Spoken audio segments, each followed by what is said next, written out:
அனைவருக்கும் கணித வணக்கம். இப்போ பார்க்க போகிறது 7ஆம் வகுப்புக்குரிய கணக்கு முதல் பருவம் இயற்கணிதம்ங்கிற யூனிட்டில் பயிற்சி 3.1ல் 8வது கணக்கை பார்க்க போகிறோம். -7mn என்னும் உறுப்பின் எண் கெழு அப்படின்னு சொல்லி கொஸ்டின் கேட்டிருக்காங்க.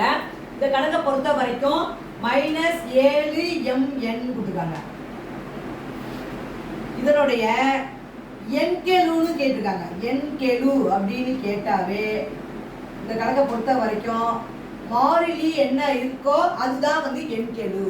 அப்ப இது மாறிலி என்ன இருக்கு? -7 அப்படிங்கிறதா இந்த கணக்குக்குரிய விடையாகும். அதாவது எண்கெழு அப்படின்னு கேட்டாங்க அப்படின்னா ஒரு குரூப்பை கொடுத்து அப்ப என்ன வரும்? மாறிலியை தான் எண்கெழுன்னு நம்ம சொல்லுவோம். இதே சமயம் இந்த கொஸ்டினையே இப்ப மாத்தி -7 என்னோட கெழு என்ன அப்படின்னு கேட்டா எம்னு சொல்லலாம். அதே மாதிரி -7 எண்ணின் கெழு அப்படின்னு கேட்டா எம்னு சொல்லலாம்.